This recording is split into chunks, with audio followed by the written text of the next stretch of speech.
Welcome to the Wired to Hunt podcast. This week on the show, I'm joined by Dan Johnson to discuss the particularly challenging whitetail rut that we both just experienced and our ideas and strategies for the weeks to come.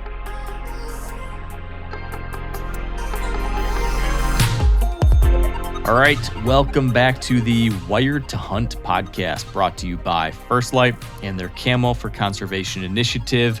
And today I am joined by my good buddy, Mr. Dan Johnson, and we are going to be discussing and breaking down kind of, I guess, like a Monday morning quarterback kind of session on the rut. What we just experienced here in November of 2024, the hunts that we had, the experiences that we had, some thoughts on why we and so many other people thought this was such a weird, slow, bizarre, challenging rut for so many of us. So we're going to discuss that, kind of discuss some of the different thoughts that we had on what we personally saw, as well as some higher level maybe impacts that are kind of hitting folks across the board. And then we're also going to talk through some of the things that worked, some of the things that led to Dan having success. So we get a success story for Daniel Johnson here in November. And then finally, we're going to walk through some of our thoughts on what all this means for the future, how we can take some of these lessons learned and apply them to the weeks to come. And this kind of second, maybe it's more like the last third of the season, maybe second half, maybe last third of the season, whatever it is, we're on the downward slope, folks. We are past mid-November. We are entering a different phase of the year. And it's been a weird one for me. As Dan and I will talk about, it's been a doozy.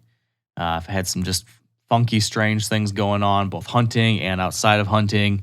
So I'm personally ready to move on. I'm ready to move into a new part of the year, trying to feel good, trying to have fun, trying to be healthy, and make the best of the rest of the 2024 season. So that's what we've got in store. I will just give you one very quick heads up, which is we do have this big old crazy Black Friday sale going on for MeatEater and First Light and all of our brands, up to 50% off. Stuff like logo wear, I know, is 50% off. Great deals on things like the Furnace hoodie, which I'm wearing here today. This hat's one of those pieces that's 50% off. So check it all out over the MeatEater.com or firstlight.com. And yeah, I'll leave it at that. There's plenty of other sale ads, all that kind of stuff everywhere else you look. I don't want to belabor the point anymore. So thanks for being here.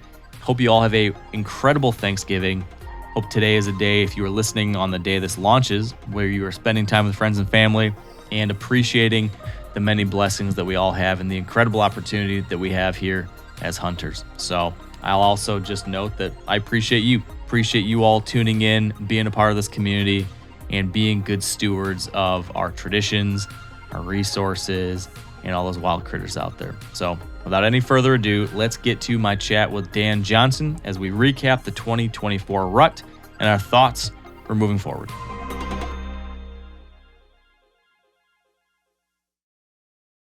All right, here with me on the line for a much-needed therapy session is my good buddy, Mr. Dan Johnson. How the hell are you, man? Oh, your therapy's an understatement, my friend. Have you ever woke up, or maybe it's when you wake up, maybe it's usually it's when I go to bed, where I feel, and this is a sick joke, but I feel like an Alzheimer's patient where I'm just like lost and confused and I don't know where I'm at. Yeah, dude, you have no idea how much I can relate to that. I'm going through a weird thing right now, where I'm having insomnia. I have not been able to sleep. Like 3 out of the last 4 days. Really? I've been up till like 3 or 4 in the morning. Can't get my head to turn off. Yeah. So is there a major decision you're about to make or dabbling in life? No. There's actually, I think there's a reason. I'm taking some medicine for some weird health issues I've been going through the last month, and supposedly that can cause insomnia. Okay. And so it's that, and then stress, I think. So I'm getting stressed out about what's going on and about not sleeping. And then I think those two things combined have led to me not being able to, like, I just lay there and the switch never happens. It never turns off. It just Okay. stays there. It's like the wheels keep spinning and spinning and spinning, but about nothing. It's not like I'm worrying about any specific thing other than just, why can't I sleep? Why can't I sleep? What's wrong with me? Yep. I have two solutions that your doctor will probably argue against, but I want to hear though. Yeah. One is bourbon. Yes. And the other one is THC. And so I'm telling you, dude, you put a little bit of gummy in your mouth and you slide it down the hatch, and in about 30 minutes, you will be going to sleep. I can almost guarantee it. You know, you're not the first person to recommend that to me. I think I know who the other person is. So I very well might consider that. There you go. It's 2024. It's a brand new world. That's totally in the wheelhouse. Exactly. Yeah, man. So I don't know. It's all sorts. The last month for me has been 6 weeks, 5 weeks. The last 5 weeks have been one of the weirdest 5 weeks of my life, let alone hunting life. Mm-hmm. So yeah, we've got a lot to cover as far as hunting and what's been going on. Because I think other than just my general weird stuff that's going on, there's also the hunting stuff, and this has been it's hard to say. Sometimes we're biased to always thinking like what's happening right now is the best or the worst or the most. Yep. You know, there's like a recency bias, I think is what they call it. But still, it seems like this has been the weirdest, most frustrating whitetail rut I've personally ever experienced. Yep. And this isn't just something that you and I have experienced. Dude, I am very active on my Instagram messages, and I communicate with people all over the nation, right? So when people reach out to me, I tend to respond back to whatever, like whether it's a question or, hey dude, how's your rut been? Things like that. If I have a little bit of time and I'm waiting at a practice, or I'm waiting in between hunts, or in my truck waiting for something, I'm responding. And the traditional Midwestern rut from about Nebraska to the East Coast, I am getting hundreds of people responding to me that are having the exact same outcome in their rut. And so it's not just us. It makes you feel a little better, I guess, right? Yeah. Yep. Yeah. I have not seen a single buck chasing a doe. Nope. I've not heard any grunting, snort wheezing. I haven't seen a fight. I've seen bucks cruising. That's the only rutting activity I've seen. It's just like bucks kind of doing the march. Yep. That's all I've seen. Yep. And I have not seen a single mature buck in Michigan since October 14th. And I have let me take this back. I have 3 mature buck pictures since November 1st. Mm-hmm. I was trying to find an email someone sent me about this, and it has to do with, what's that guy's, Charles? Elsheimer? Yep. The moon. You think the moon theory? Not necessarily moon, but it was something about a synchronized rut versus a traditional rut. Yeah, and a trickle rut. Yeah. And so this year was definitely the trickle rut. I mean, I had guys telling me that they saw breeding in mid-October, and then then nothing. So it basically has told me that does were not coming into heat in a group, right? I saw, dude, when I was leaving Iowa to come back home for a couple days before I left to go to Kansas, I was watching doe groups, and I was watching 3-year-old bucks and 4-year-old bucks come downwind of doe groups, scent check them, and not even bump them, just leave. And that was going all the way up until, I believe, November 14th, when you would think that there would be. Now, did I see a little bit of chasing? Yes, I saw the bare minimum of chasing. But when you have 3-year-olds ignoring does, dude, they did their due diligence. They came downwind of them. And when a 3-year-old is telling you this doe isn't even close to coming in, and they're basically just cruising. Now, that's one thing that I did see this year, and that was a ton of deer on their feet for longer periods of time, almost like it was, the post-rut cruise that we talk about. Yeah. I saw a ton of that, but just not by mature bucks. Yeah. So let's do this. Let's recap real quick. Yep. Kind of what our last month or so has been like, and then maybe try to break down a couple takeaways, and then what that means for us going forward. We're going to try to put this into an abbreviated time slot since we've got stuff after this. But you have at least a happy ending to some of your story. Yeah. So I'll lead because I don't have any happy endings. Okay. So as I mentioned, I haven't seen a mature buck since October 14th, I think it was, or 15th, or whenever it was I killed that buck in mid-October in southern Michigan. Since then, I have hunted my normal southern Michigan properties that I've hunted for years, the ones that I talked about with you this summer where I had 2 bucks I was after. And then I've hunted Kentucky public land, and then I've hunted up north at our deer camp. And then a really quick trip to Illinois that was a quick kind of turnaround bust. But the big things for me, if I were to summarize everything done, I spent the most time hunting my southern Michigan local stuff where I've been after those 2 deer. And it turned into 3 deer, actually. The headline of the story there is that the bucks are just gone. Like I'm hunting a ghost or a non-existent deer, it seems like. Yep. I've never had it happen quite to this degree. Yep. One of those deer disappeared on October 3rd and has not showed up ever since. So I feel like probably a good chance that deer's dead. That was that really big, like 150 maybe type class buck that I thought was a 4-year-old probably this year that passed on a ton last year. My kid called him bear deer. He's AWOL. Then the other deer that was the 5-year-old, I found his match set this spring. We were super excited about this big old bodied buck, bulldozer. And he disappeared September 3rd and didn't see him for 6 weeks. And then late October, he did show back up.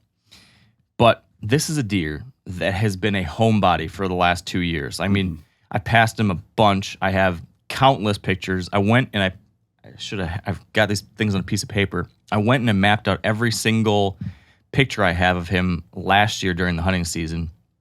And it was almost every single day. He was somewhere on these properties I have permission on. Tons of daylight everywhere. Same thing the year before. And then this year, like a light switch, gone. So he showed back up like October 20-something, and then one more time at the end of October, and then twice in early November. So I think I have 3 or 4 appearances of him now from late October until November 9th. And that's it since September. So from September to almost the end of November. So in the 3-month period, he's been here 3 or 4 times that I can tell. And that's from, 50 times last year, 50 times the year before.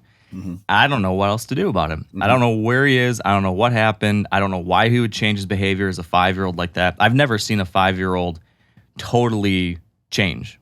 Usually they get more and more tight to a core area. I usually get to learn them more, and I know, okay, this deer really likes this zone. This deer really likes this zone. The only thing I can think is maybe that his zone that he is gravitating towards now is just not on somewhere I have permission. Yeah. So that's one possible theory. But to make a long story short, with this area, I've hunted a pretty good amount. I've hunted all the best rut places that I would usually find these deer, and just seeing nothing but does and young bucks, does and young bucks, does and young bucks. I've not had a single mature buck encounter. I have searched into new places. I've moved cameras into areas I usually don't have cameras. I've been trying to hunt and observe some places that I usually don't, just trying to seek it out and figure out where have these deer moved to. Nothing. So I'm running out of ideas with this. I'm kind of down to 3 thoughts with my local situation.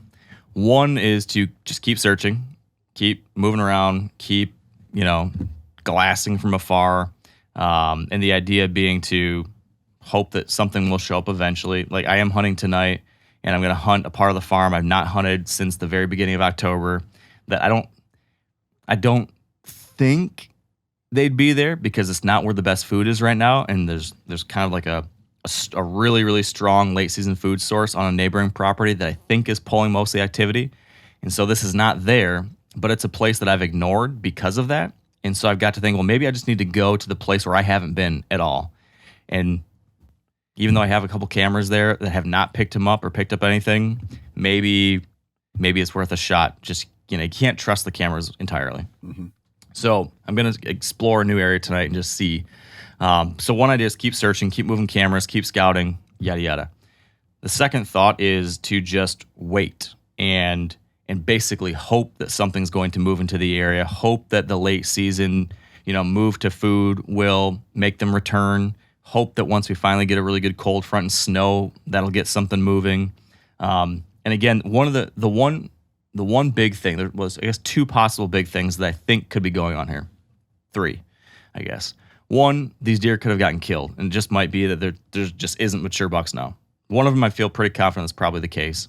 The other one I haven't seen since November 9th. It's now like November 26th or 27th or something now. So it's been 3+ weeks. So maybe he's dead too. So there just might not be a mature buck in this area anymore. So I might be chasing a complete ghost. But the other thing that could be is that there might be a hunting pressure change that has pushed these deer out of the areas that they usually feel comfortable. I do share some of these properties with other people. I was scouting earlier this month and found a pop-up blind right on the edge of a bedding area that has historically been a sanctuary that I never go into, that I've always viewed as like that core place. Mm-hmm. And now there's, a blind there. So maybe these other people are walking right through that and hunting more than I realized. That could be a thing. And then the other thing is that, like I mentioned, on a neighboring farm, there is a 60-acre farm field that this year has been planted in a cover crop. So it is basically a 60-acre food plot of, brassicas and turnips and wheat and oats and clover and all sorts of stuff. So there's a huge food plot in a place where there usually isn't, that's probably pulling a lot of deer activity in an area that's a little bit different than usual. Now, I can intercept some of that, and I've hunted trying to intercept some of that and haven't seen what I'm looking for lately. But that maybe has changed some behavior, mm-hmm. and maybe deer are bedding in different places and accessing that food and just not hitting the areas that I hunt because there does not seem to be much they're feeding on my permission pieces. So one thought, though, is that if I continue waiting, eventually the cold, snowy snap will happen, and maybe bulldozer's still alive, or maybe some other buck's going to move in. Maybe because I have left most of my property pretty untouched, maybe that gun season sanctuary that I've talked about in the past will work. We leave it kind of untouched, and everybody else is hunting all around me. Hopefully they would feel comfortable in my areas, and, one of these deer that's still alive starts moving.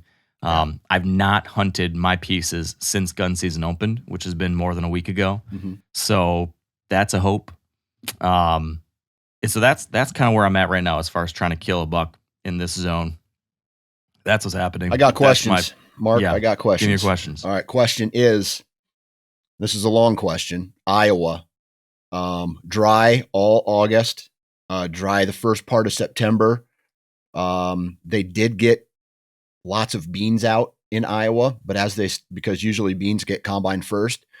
In your area, is there a lot of standing corn because during harvest there was a lot of rain? We do not have that problem. Okay. Everything came out early here. Okay. So, yeah, standing corn isn't a problem. All the corn's down.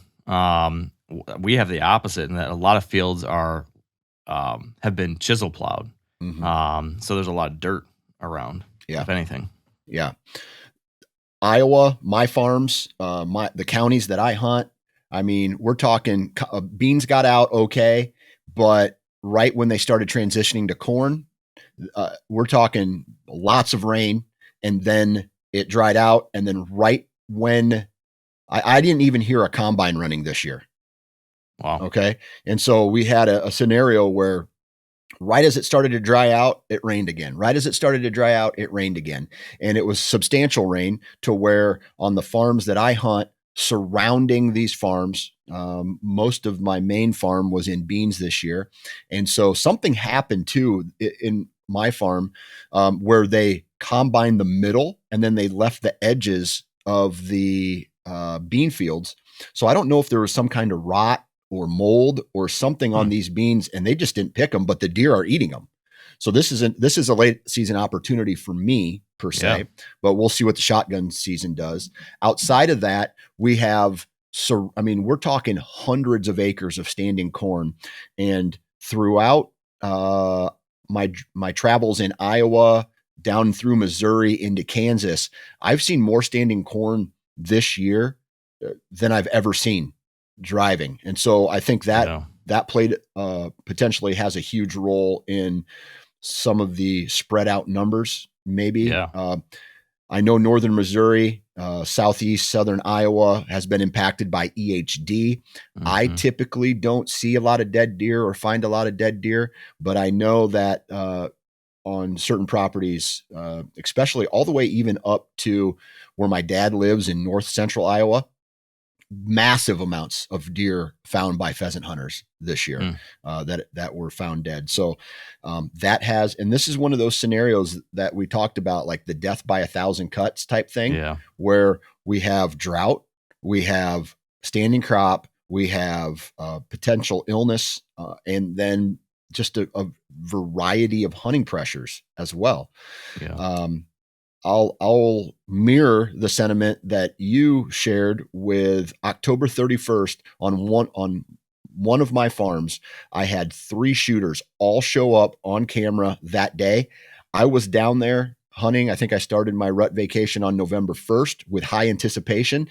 There had not been another 4 or 5-year-old or older on trail camera on that farm until I got back from Kansas on November 20th. Whoa. Yeah. So they all showed back up. So essentially I was hunting ghosts, right? Like I didn't have trail camera. I didn't see them on the hoof. And this is a property where I can get a very good idea of travel, of age class, of what deer are on the property. And I don't know, man, it was a wonky year. Like I'll say this again. I rattled in 1 buck and it was a 7-year-old that I have.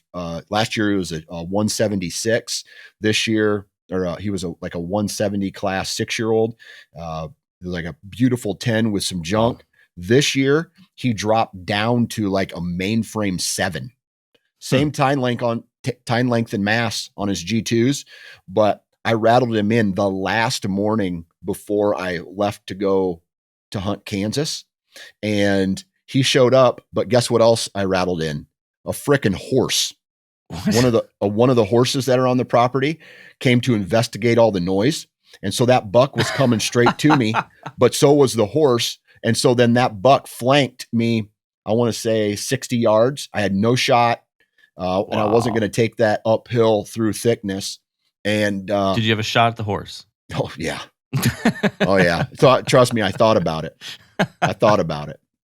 And so this horse has been a kind of a thorn in my side since I started hunting this property.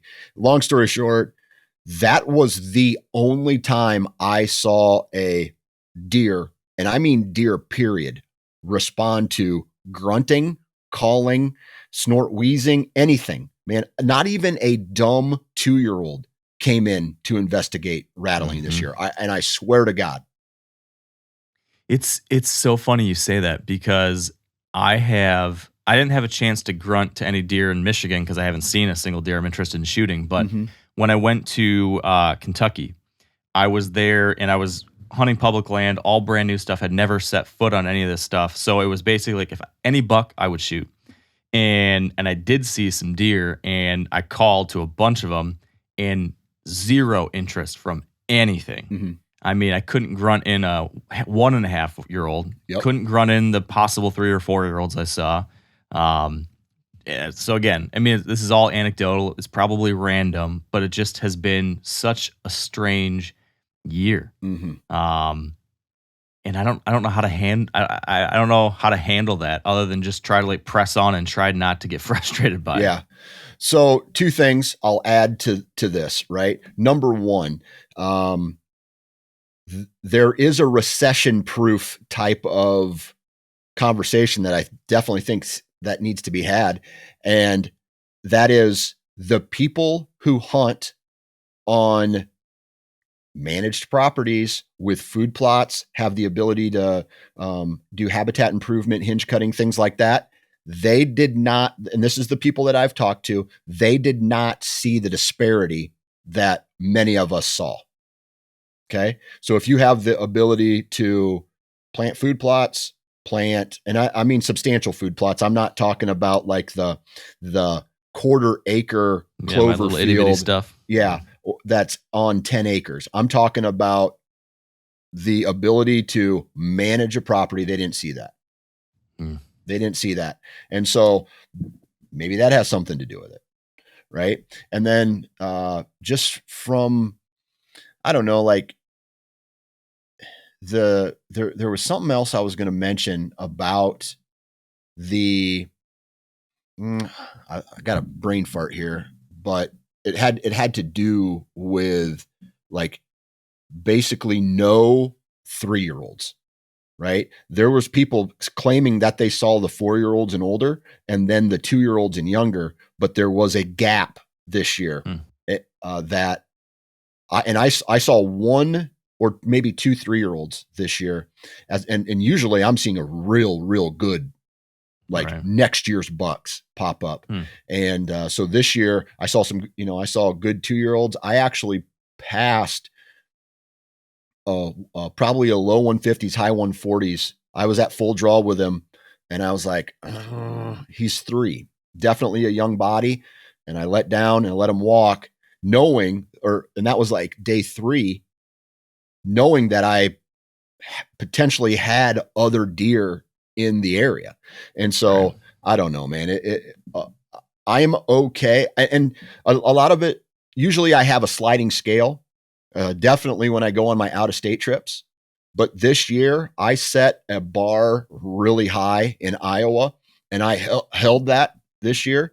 My goal was to fill 4 tags, two tags in Iowa, my South Dakota tag, and I did it, and my Kansas tag, and I did it. This year I had high standards for Iowa. Could I have filled my tags? Yes, but I want something that is baseline or higher than it's basically what's in my basement. And so I had high standards and I held to them. So we've been doing this a long time. We've been doing the Rut Marathon and talking about it here together for, I don't know, 10 to 15 years, something like that. We've been through a bunch of these.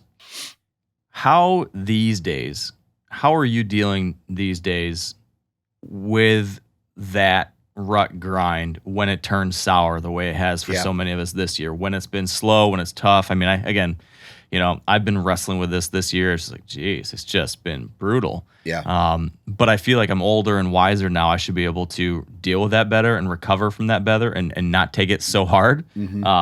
Some days I do, some days I don't. I'm curious where you're at with that now. And now that we're approaching the end of November, where your head's at right now. That's a great question because I was less frustrated and more curious and confused and wanting to know the answer of why the deer movement and deer behavior was so strange, and less like, oh my God, because Mark, there were days that went by where I did not have a deer within shooting range. And I was, and that's the thing, like, we talk about the strategy standpoint where I'm not hunting field edges anymore. So I'm not seeing like 10, 15, 20 deer in a single set, but I'm not having button bucks, young fawns, spike antler deer. I'm not having them in front of me. And when I have consistency over the course of a decade, and then all of a sudden we have a massive change that happens, my frustration turns to curiosity, and I'm like, okay, something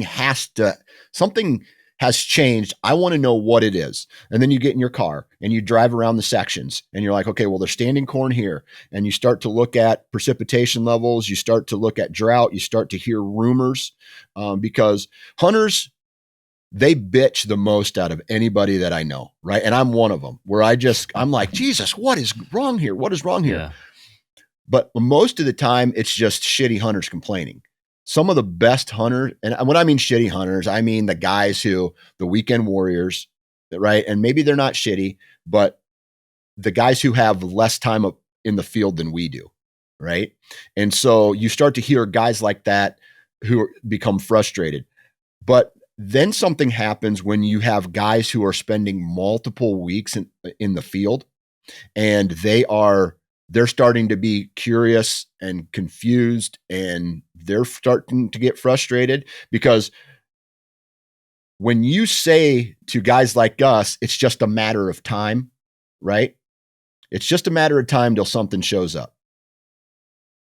Nothing shows up, and nothing shows up. And then you're not having the encounters with 3-year-olds and 2-year-olds that you typically have.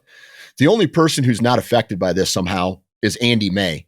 That son of a bitch. Like, I love that guy, but I hate him at the same time because he gets it done no matter what. And so I wish I had a little bit of his mojo. That dude can find him and kill him. But I also think that, when the honey holes dry up, and maybe there is something to what we've already discussed, or maybe it's just, the timber starts to grow up and get thicker in certain areas, and deer patterns shift. And I don't know, maybe it's one of those things as well. And then I need to shift as well.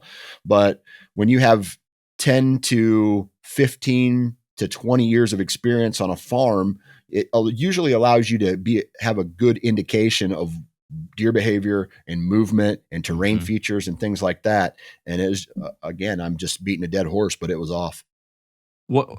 So how are you handling that mentally, though? I guess, like, what's your advice now? You've shifted a little bit from being less frustrated, more just curious. But how are you handling that in the moment when you've hunted Iowa day after day after day after day after day in incredible places and not seeing anything at all like you're supposed to? Like, what's the Dan Johnson mental game in 2024? Well, the mental game is to accept that there is a change, and to accept the fact that, I'll be honest, man, unless it's close to home, I've spent a week in South Dakota. I spent basically 14 days hunting Iowa off and on, right? I had a couple where I had to come home for some meetings and some conferences or something like that, and then come back. And then I went back to hunted like 4 extra days in Iowa. Then I left for Kansas for a week. So for me, I've used my time, right? So I don't necessarily think that I am going to be able to get out and hit it again just from a time. Like, I'm back into dad mode now. I'm back into work mode now. Here's what I will say. I got home and 2 of my bucks showed up November 20th on my farm. And now they are basically parading in front of my cell cams on a daily basis. That farm is 4 hours away from where I live. So I'm not going to be able to go do it. Like, if I told my wife today, hey, listen, she would probably go, oh, okay. She'd accept it. She wouldn't divorce me because we're too far into the marriage, but she would be extremely unhappy with that decision to go do it. Yeah. And so it's just something, the rut was in gravy this year, right? It just felt like it was slow, and it happened. Trust me, deer are getting bred somewhere. Sure. The bucks have started to show back up on some of my farms. And I really do think if I did have more time to get out there and hunt, I would start going into staging areas. I would go into terrain features because I do think they're still cruising right now. And I would not be afraid to hit a rattle, probably maybe not right away in the morning. I would wait for the does to come through and get settled. And then I would crack the horns sometime late morning or even early in an afternoon sit. And that's what I would do. I would be monitoring trail cameras more often now to try to get something pegged down before the shotgun seasons, or any type of firearm season. And then I would basically let the firearm season happen. I would go like if for everybody here, they're probably going to participate in some kind of firearm season, go do that. But if not, like me, I'm not going to participate in the shotgun seasons. I would wait and not put any pressure on any of the properties that I have access to hunt. And then I would wait for the late season at that point to see if there is a shift in, the shotgun and firearm seasons usually leave a heavy footprint on the landscape. There's going to be some shifting that goes on, some patterns that go on. And over that period of time, you have the crops. Like now, I always say this, I want the crops to come out. But right now, I don't want any more crops to come out until the season's over, because what that does is that's just a giant beacon for deer at that point. So yeah, I hope that answered your question. It did to a degree. I'll tag on to that and just, when it comes to where my head has been at as this month has progressed, went from, super high hopes and, there was a really nice buck running around down here that I thought might be a 3-year-old, might be a 4-year-old. So I was on the fence about him. But I kept thinking, man, my big guys are going to show back up. So I didn't even get after that buck at all. Didn't even try to hunt that deer. In retrospect, I wish I had, because that ended up being the best deer that's been around here all year. But I went from high hopes early to that slowly disappearing. And towards the end, and where I'm at now, I've started kind of falling back onto something you said, which is acceptance to a degree. And just accepting, like, hey, this might just be one of those years that it isn't everything you hoped it would be.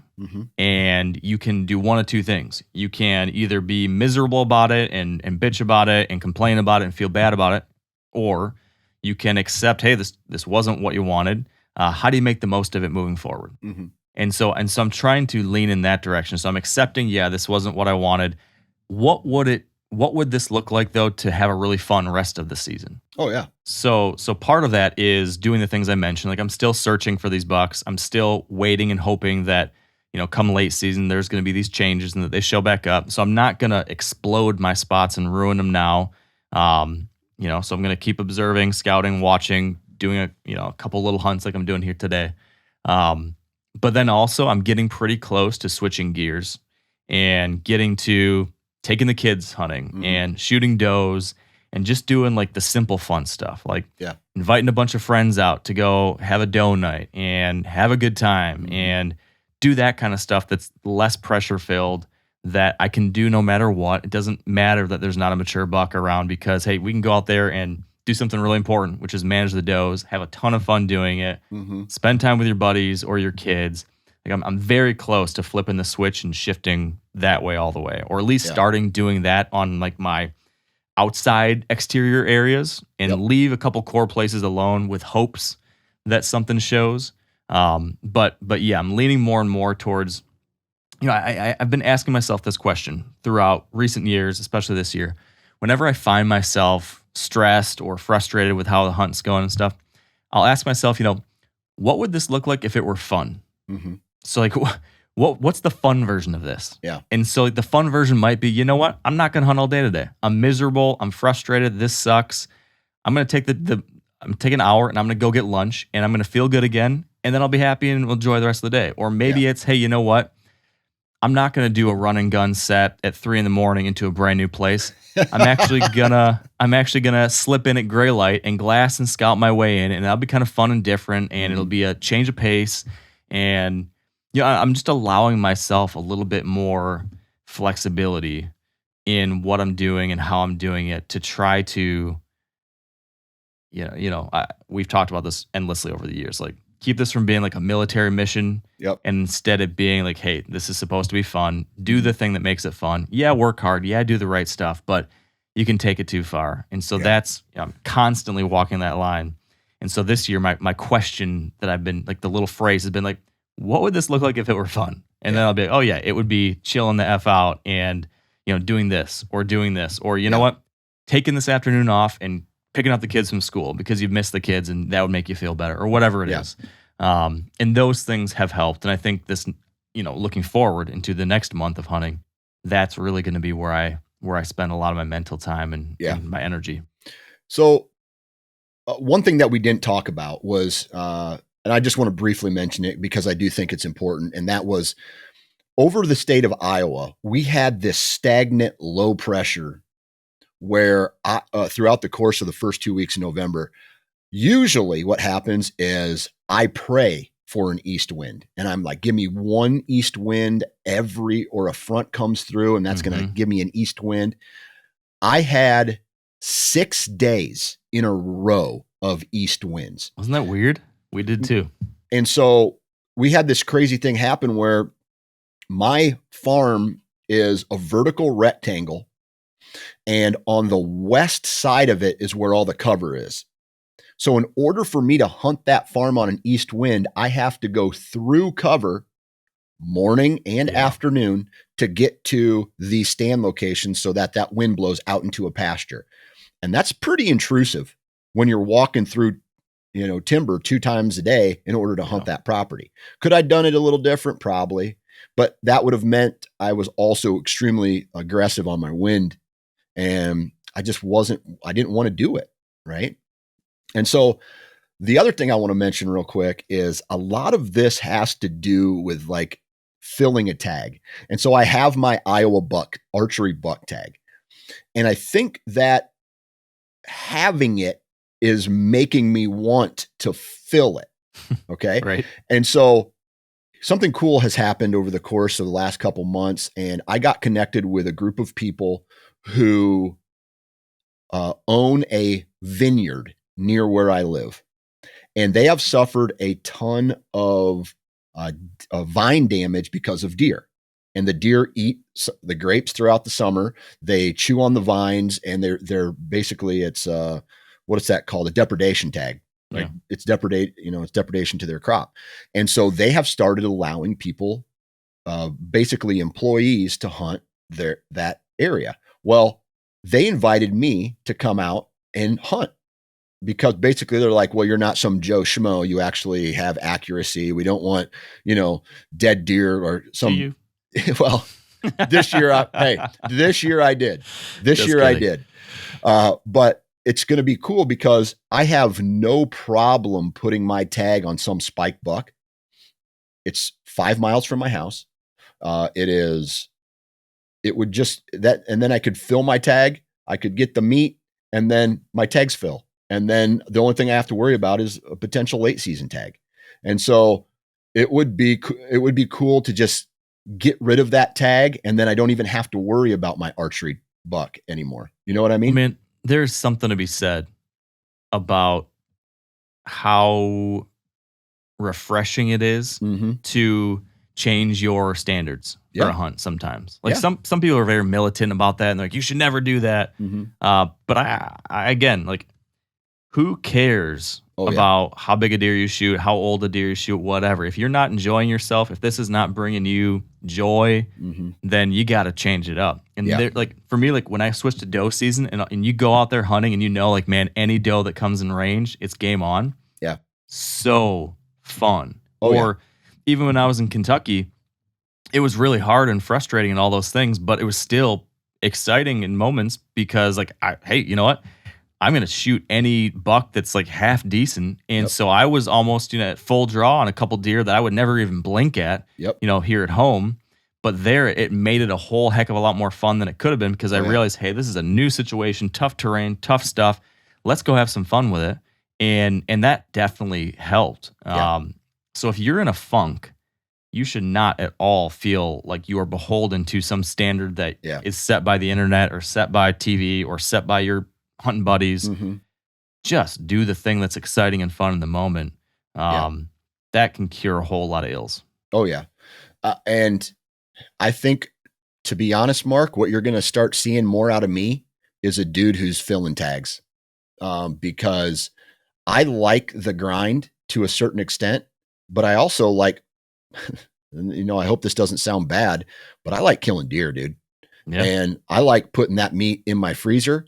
And what's fun about my non-resident trips Kansas and South Dakota, they were so much fun because I didn't care one bit about, okay, this buck's a 3-year-old. I think actually the buck that I shot this year, would I have passed him in Iowa? Probably. But he was a 3. He's a big 3-year-old. If he's a 3-year-old, he's a 4-year-old, whatever the case is. My uncle thinks he's 4. The other guy he hunts with thinks he's 3. I don't give a shit. I turned around. I saw his G2 and I said, he's toast. And he came in 10 yards and I smoked him.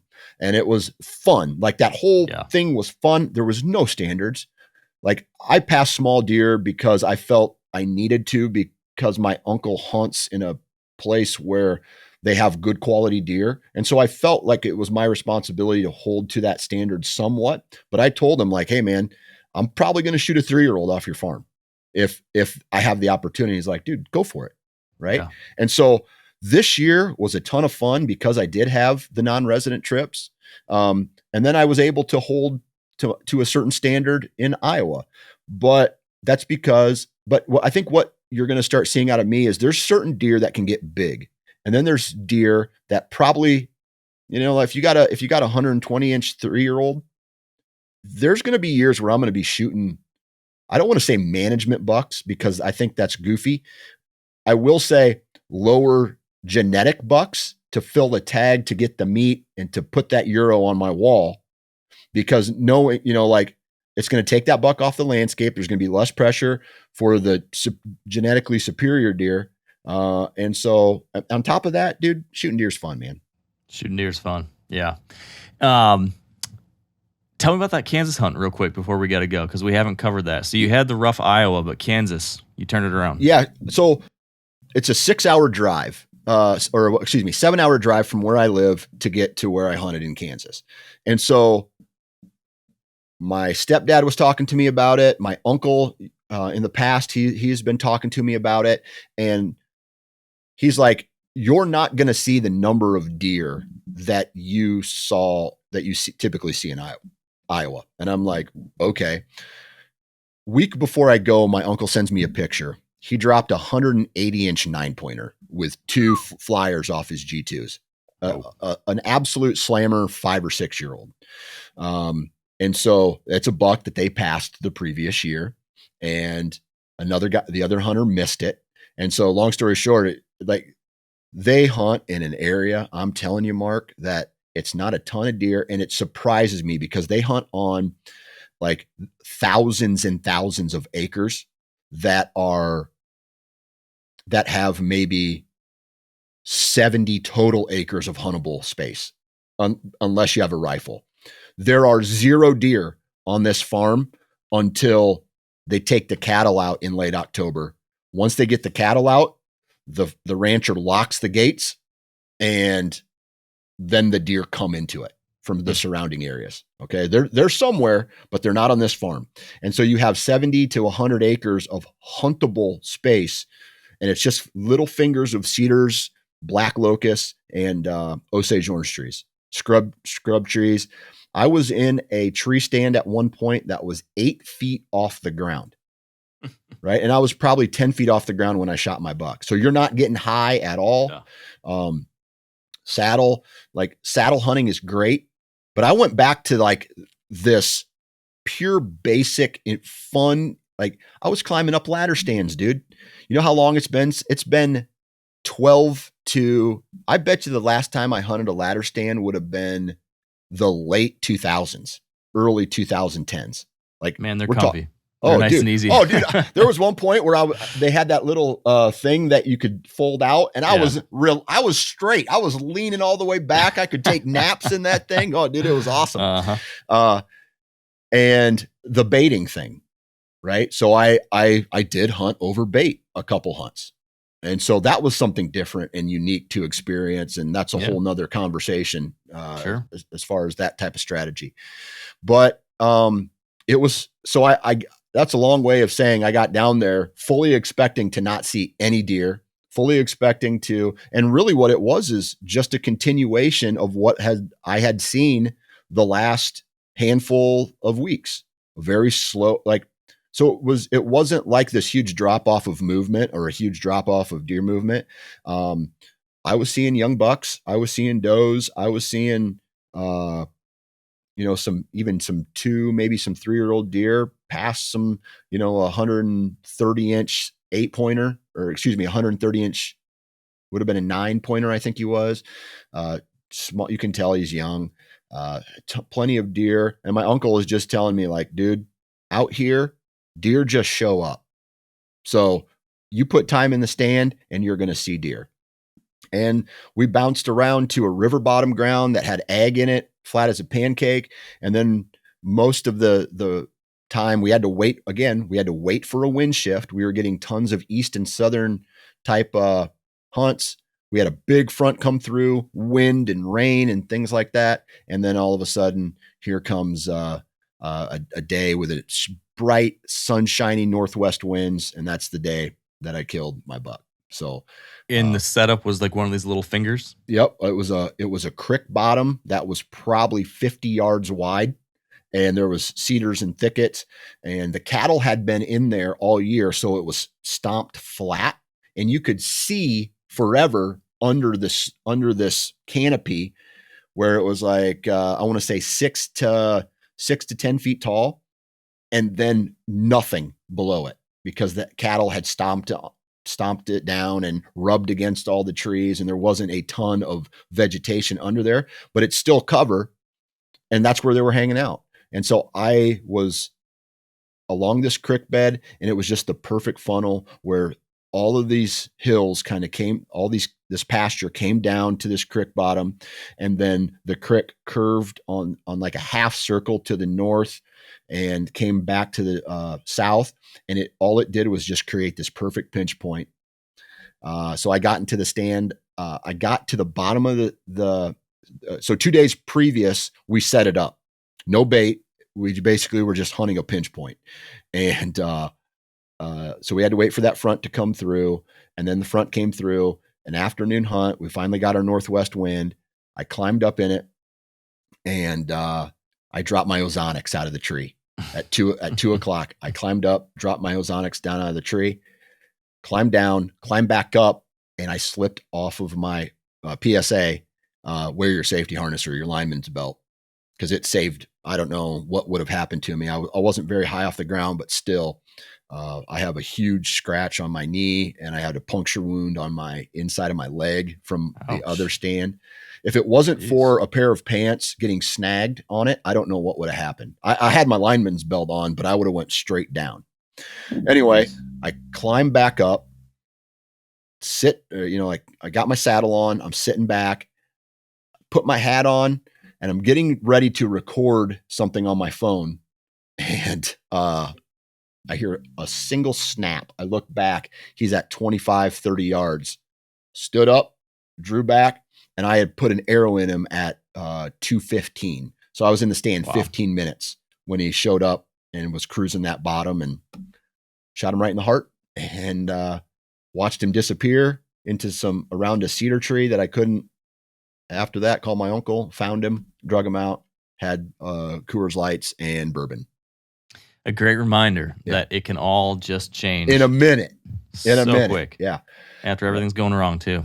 Yep. Man. So that's the abbreviated version of all what would happen. But I will say this, Mark, Iowa was a struggle. Iowa was fun, but I enjoyed this season so much, not only because I got to hunt with a new guy in South Dakota, who's a great dude. I also got to do my thing in Iowa, which is always a blast. Regardless of how shitty I've said things are. And then I got to hunt with my uncle, who I shot my first turkey with him. I shot my first pheasant with him when I was like 12, 13 years old. And it was just awesome to hang out with him again.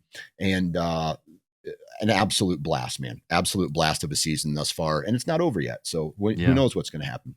Well, that's another really important thing to remember when it comes to what makes this stuff so good. Oftentimes it's the people that you spend time with. And it's easy these days, or at least it has been for me, when you're so obsessed with trying to kill a mature buck, it can become like a solo endeavor. It can become a lone wolf thing where it's just like you against the world, and you're out there on your own, traveling around or doing whatever, and in the tree all the time. and you end up sacrificing doing the fun hunts with family or going to the family deer camp or getting breakfast or lunch with the buddies. Yep. Man, that's always been a mistake. Like that's one of the biggest changes I'm trying to make is Yeah. prioritize the trips with friends, do the things with family, take a little time to be part of the social element of it, even if that means less time in the tree, or maybe you do a trip that has slightly less chances of killing a big giant buck. But if you're there with people you enjoy and care about, like that's the stuff that makes this so special. Yeah. This deer camp thing, dude, it was so much fun. Iowa this year, my dad pulled a trailer down to a local state park that was 10 miles away from where I hunt. And I stayed in a camper with my dad. He didn't hunt. He doesn't hunt, but he cooked some great meals. I celebrated usually my birthday is November 5th. And usually I'm celebrating that by myself most years.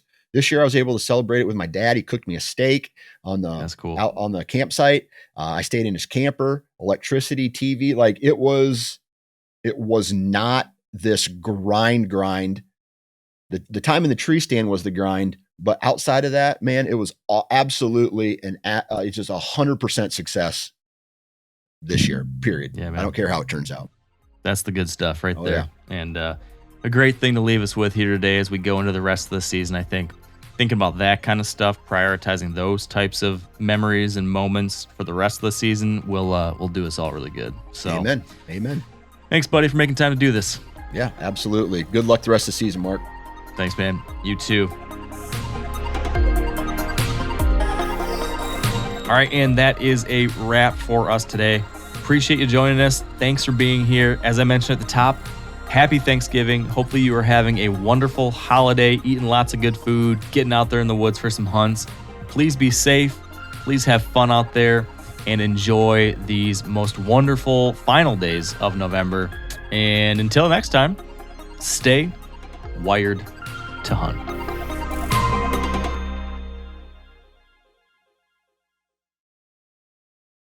It's that time of the year again. I'm back. Marcus Kenyon, how are you son of a gadwall? You look terrible. I'm just kidding, or am I? I'm sorry I'm late. I crashed my recumbent bicycle into the side of a Quiznos, and I know what you're thinking. I am as sober as a newborn blue crab. I swear to you, this is just kombucha. I'm watching the gut health. You gotta do it as you get older. Also, I'm wearing this ankle bracelet that makes a beep beep sound if I have a drop of the stuff.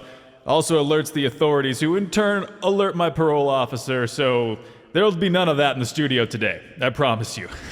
Let's get go. Oh, you're queuing it up already. Okay, thought we'd learned a lesson this year, but I guess not. Here we go. I love those B.I.G. big whitetails. Those stinky rotten B.I.G. big whitetails. I love those B.I.G. big W-H-I-T-E tails. I love those B.I.G. big whitetails. Big white tails, big white tails, big white tails are great. Oh, what fun it is to sit in a freezing cold tree all day. Big white tails, big white tails, big white tails are great. Oh, what fun it is to sit in a freezing cold tree all day. Dashing through the woods, for the morning light turns gray. Across the fields and draws, creeping all the way. I climb into the tree. Big bucks are on the way. What fun it is to sit and wait for a gosh darn deer all day. Oh, big... I'm sorry, what is this? Pizzicato strings?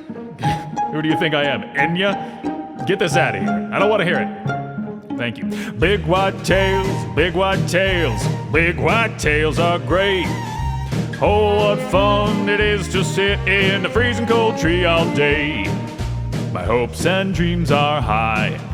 The rut is finally here. Mark said it's the most wonderful time to kill a white-tailed deer. Pinch points and petting's where you'll find me hanging 20 feet in a tree. Grunt tubes my bow and Spectre camo, this really can't be beat. A day or two ago, I thought that this was fun. But now I'm frozen to my seat and the good times they are gone. I've ate up all my snacks, my hands and toes are numb. And when I climbed down from my stand, that son of a buck decided to come. I love those B.I.G. big whitetails. Those stinky rotten B.I.G. big whitetails. I love those B.I.G. big W-H-I-T-E tails. I love those big white tails all day.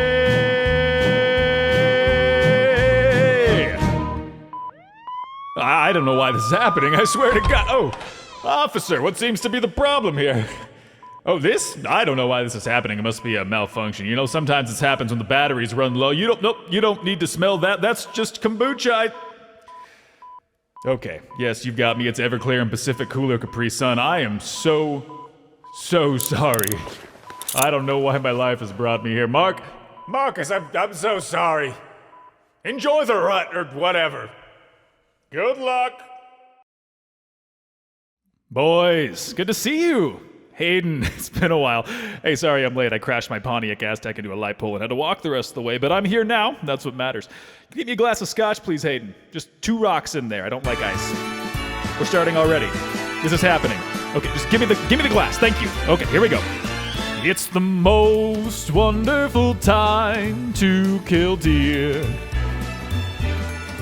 With the rut now just starting and dashing and darting and lanes cut and cleared. It's the most wonderful time to kill deer. There's far too much ice in this glass. It's the happiest season of all. There's gotta be at least 12 cues. With grunting and bleeding and cold fronts and sleeting the last weeks of fall. It's the happiest season of all. There'll be pictures for posting and bragging and boasting and truck beds with big bucks in tow. There'll be narrow missed stories and tales of near glories of booner bucks missed with our bows. It's the most wonderful time to kill deer. Not just one, maybe 2. There'll be no does of blowing and luminox glowing and blood trails so clear. It's the most wonderful time to kill deer. Hey, excuse me, can I have a napkin, please? I just spilled some scotch on my loafers. I can't have dirty loafers in the studio. Yeah, thank you. Tailgate beers for drinking and big bucks a slinking and chasing and scent checking does. There'll be fighting and scraping and no more escaping and arrows shot true hitting home. Key change? What? No one told me. It's the most wonderful time to kill deer.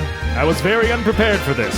There'll be much morning sitting and cold fronts hitting the dawn crisp and clear. It's the most wonderful time. Oh, the most wonderful time. Yes, the most wonderful time to kill deer.